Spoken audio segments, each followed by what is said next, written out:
Hello guys, welcome back to the channel. My name is Joy Onovo. If you're new here, welcome to my YouTube channel. If you're a returning subscriber and a returning viewer to this channel, I just want to say a very big thank you for your support and for all you do for this channel. So in today's tutorial, I just want to do a quick chit chat with all my beginners in the house. Now, before you delve into the world of sewing, there are so many things you need to have at the back of your mind before you start sewing. And in today's tutorial should be like one of the basic things you should know as a beginner and even an advanced dressmaker. And I'm just going to be doing some explanation. Like I said earlier, it's a chit chat. Just stay back to the end of this video because every point I'm going to be dropping is going to be very beneficial for you on your sewing journey. So let's get right into this discussion. So the first thing we are going to be talking about is the grain lines on a fabric. Whenever you hear grain lines, I just want to do a quick explanation on what they are. Now, we have two types of grain lines. We have the lengthwise grain and we have the crosswise grain. Now, the lengthwise grain, another name for it is wrap. And for the crosswise grain, another name for it is weft. What does these grain lines mean? They are just the grain lines that forms the whole of the fabric. Now, when they are in, just imagine you have a lengthwise grain running this way and then you have a crosswise grain going this way. They form the fabric. Now, for lengthwise grain, selvage, let's talk about selvage. Selvage is the edge of your fabric. The edge of your fabric. The edge of your fabric. In Nigeria, most people call it English mouth. You know, that sealed part of your fabric. The lengthwise grain runs parallel to the selvage. Parallel, that means this is the lengthwise. If this is the selvage, that means the lengthwise grain runs parallel to it this way, while the crosswise grain runs perpendicular to it at an angle of 90. Now there's another grain there's another angle in between. We call it the bias. When they say fold something on bias, that's fold it diagonally, meaning at 45 degrees angle to the lengthwise and the crosswise grain. So if this is the lengthwise grain and this is the crosswise grain, the diagonal grain, that's the bias angle, will be at 45 degrees angle to the lengthwise and the crosswise. And usually in most fabric, that's always the stretchy part. So whenever you want to do your draping, especially for cow necklines, or it's always advisable to use the diagonal grain line, which is called the bias. So whenever you hear things like fold on bias or cut on bias, what they are basically saying is cut on 45 degrees angle to your lengthwise and your crosswise grain. So permit me, I'm going to be using my book because I don't want to miss any point. The next thing I want to talk about that you need to know as a beginner in sewing is the curvature of the back. Now, this is a mannequin that represents the woman body. I'm just going to be using it for illustration. When you see a female body, there is a curvature, a natural curvature at the back. Now, whenever you're cutting the center back, always make sure that you don't just cut it straight. That's always the reason why when you're done fixing your zip, if you cut it on a straight line, when you're done fixing your zip always has an excess. It always has an excess at this part, the waist part. That's the reason.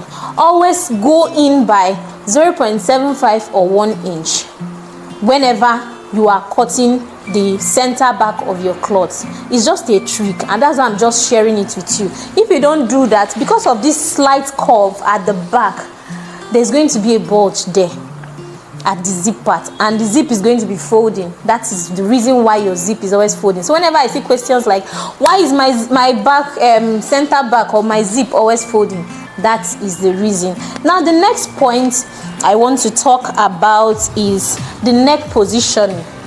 The neck position. If you look at the human neck, like generally human beings, not just the female body, you see that the neck is not sitting straight on the shoulder. It's at an angle. That is why your neck depth for your front and the back is usually not the same. Now, this is the midline of the shoulder. This is the midline of the shoulder. You can see from this mannequin that this part went forward more than this part. so it's at an angle. It's not just sitting straight. If it were sitting straight, then usually the neck depth and the back depth, that's the back depth for the back and the front depth for the front, is going to be equal. But then because it's sitting at an angle, usually that's why you see the range for front depth is usually between 3.5 being the least for adults, and then you can go as low as you want depending on your style. But 3.5 usually, or 3 inches depending on the size, is always like the limit. You don't go below that. If you do 2.52, it's going to choke on the neck. But then you see the back neck, you can use 1, or you can even use 0.5, and it doesn't affect anything. Why? Because the depth of the back is higher than that of the front. The front went down, so that's another thing to have at the back of your mind. So when you are sewing your clothes, for the depth, always know that the front is always lower while the back is always higher. The next thing I want to talk about here is the back and front hip. Now, you know, when in most of those owambe clothes you see, all those ashebi clothes you see how the hip cups very firmly, like it cups very well. It's not just going straight without any shape. The reason is because the back and the front hip was not cut equally. Do you understand? It wasn't cut equally. Now, say for instance, if you measure your hip round, usually this is what I do. If you measure your hip round and it gives you, say, 40 inches, you don't want to share it equally.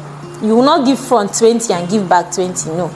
So what you want to do is to give the back, because of the bum, you want to give the back hip 22 and then you give the front 18. So that's a second trick to get that very cuppy shape at the bum area. Don't share it equally. Do not share it equally. Share it, give the back more and then you give the front less. That's how you're going to get that bum effect at the back. Now the next thing I want to talk about here is the shoulder slope.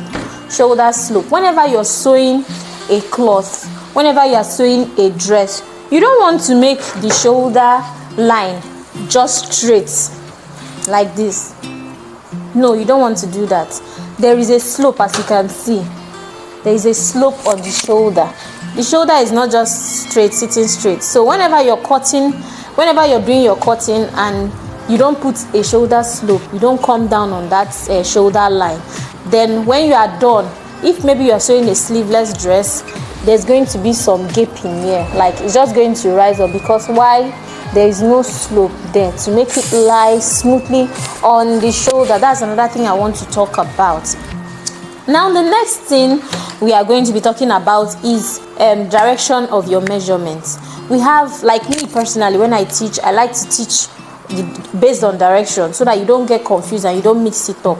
We have vertical measurements. Vertical measurements are measurements that runs along the body, while horizontal measurements are measurements that runs around or across the body.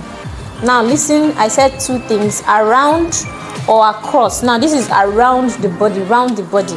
This is a horizontal measurement. The hip is a horizontal measurement. This is a horizontal measurement. Now when I say across, we have shoulder. It's a horizontal measurement. It runs across the body. It's also a horizontal measurement. Your bust span, that's the nipple to nipple points, the bust span is also a horizontal measurement. It runs across the body. Now, why do I group both of them as horizontal measurement? Because whenever you're doing a horizontal measurement, you want to divide the mathematical sign you use for horizontal measurements are division signs, while for the vertical measurements are addition signs. Okay, so now if for instance your full length of a dress, you measure full length of the top, what you want to do is add for, why are you adding? You're adding for your seam allowances, that's the hem allowance and also the shoulder allowance, the shoulder line allowance. All right, now for the horizontal measurements, what you want to do is usually we divide by 4. Why do we divide by 4? Because whenever you're cutting on your fabric or you're cutting on your pattern piece, you're working on just one side of the body. You're just working on one side of the body. Now in sewing, in tailoring, the body is divided into 4 quarter or 4 sections. 1, 2, then the back 3, 4. So whenever a measurement goes round the body and then you're working on just one side of the body, what it means basically is that you're going to divide it by 4, so that at the end of the day, when you cut on your fabric with that calculation of 4, when you cut on your fabric and open it up, 4 multiplied by the 4, that's your whatever you got multiplied by the 4 section is going to give you the round or the horizontal measurements you measured. I don't know if I'm making sense. So especially for symmetric cloth, when I mean symmetry, you see I've entered another point now. That's like another point in my book. Symmetry, when you say something is symmetric, is an English word actually, so it can be used in different industries, not just in the tailoring line. When you say symmetry, basically what it means is that 2 sides are equal. So when you say the body is symmetric or there is a symmetry, it means that whatever is here is also whatever is here. So whenever you have a dress that the 2 sides are equal, like most dresses are actually symmetric. So what it means is the 2 sides are, so if you have a neckline, what it means is that whatever you do here, you can also replicate it to this side. If the both sides are equal, instead of just going ahead and cutting for this, doing for the back as well, you can just take this and then replicate it to the other side. So what it means is that the effort of 4, you are doing it in just one place. Now, this is not the same for asymmetric clothes. Asymmetry is like the opposite of symmetry. What it means basically is that the 2 sides are not equal. So whenever you have a design or a style that both sides are not equal, what do you want to do? You want to open up and, cut separately. All right, you're going to cut it separate. So what you do is, in as much as you are cutting the highest part or the highest point of the neckline, usually you use 3 or 3.5 for the neck depth, because that's like the highest neck depth. Remember what I explained in the front neck depth and the back neck depth. You can use 3 or 3.5. For someone who is on a big side, you can use 3.5. From 3.5 and below, you don't use 3 at all, because it's going to be choking. So what you want to do when you are cutting on your pattern or on your fabric or whatever you're cutting on, you use the highest range for that neck, and you remember to cut on fold for the center front. So when you're done, when you open up, you can now alter it to your asymmetric style or whatever you want. All right, so that's another point I want you to note whenever you start sewing. The next thing we are going to talk about is when you hear something like when they say cut on fold, what do they mean? Cut on fold, basically what they are trying to tell you is that the center part of the cloth, or be it front or back depending on your design, should not be divided. So if this is my fabric and I tell you to cut on fold, instead of dividing it, this is the fabric, I folded it, instead of dividing it at this part, no, you're not supposed to divide it. What I mean basically is that I want this place to be on fold, so that whatever you do, whatever you are doing here, if you're cutting the neckline and the shoulder and you open up, it's going to be replicated on both sides. So that's just what they mean when they say cut on fold. That's another thing I want you to have at the back of your mind. So all these things are sewing jargons or sewing words that you need to get yourself acquainted with. Now another thing I want to talk about is the waistline. We have the natural waistline, which if you look at me, okay, let me use, sorry, I have a mannequin and I'm using myself. So we have a natural waistline, which is this. When you look at this figure now, you see this part where the waist went in very well is the natural waistline. This is the natural waistline. Now the reason why I want to talk about this is because there are some styles that fit and suit better when the waistline is higher, and there are some styles that fit better when it's sitting on the waistline, on the natural waistline, and there are some styles that fits better when it's below the natural waistline. Most people like wearing their skirts and trousers on the waist. So most people like wearing their waists or their skirts or trouser, whatever, on below the waist, like below the waistline here. Yeah, just at most people like wearing their skirts and their trousers below their natural waistline. So you want to take note of that, especially when you are measuring for your from waist to hip. So if, for instance, you're taking a measurement of your clients, always do well to ask your clients where they like wearing their skirts. So if they like wearing it on the natural waistline, you know that of course the distance between the natural waistline and the hip should be higher or more than if they wear it below the natural waistline. That's just what I want to establish. The next thing I want to talk about is the knee length. When you are making a mermaid, always do well to come above the knee. You don't want to do it on the knee. Why? Because it will be very difficult for the person to walk or move around. So whenever you're measuring, taking measurements for, say, a mermaid dress or a mermaid skirt, always come up from the knee. You come up 3 or 4 inches up, that's above the knee. That is where you now take your knee measurements, except maybe it's for style purposes or for aesthetic purposes or for photo shoots. But realistically, once you take your knee length on the knee for a mermaid dress, the person will not be able to walk at all. The person will not be able to walk.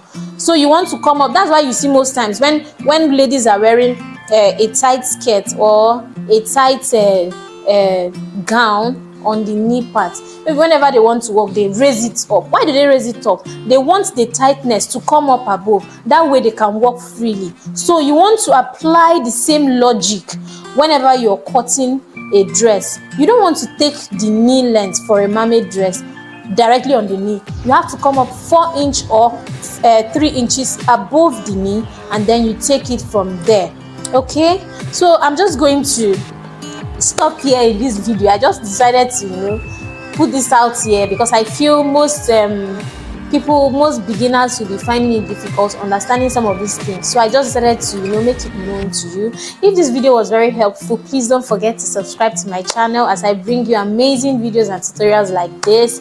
And if you feel there's anything I've missed in this video, please do well to comment down below in the comment section. Thank you so much for coming with me on this chit chat and discussion, and I'll see you in my next video. Bye.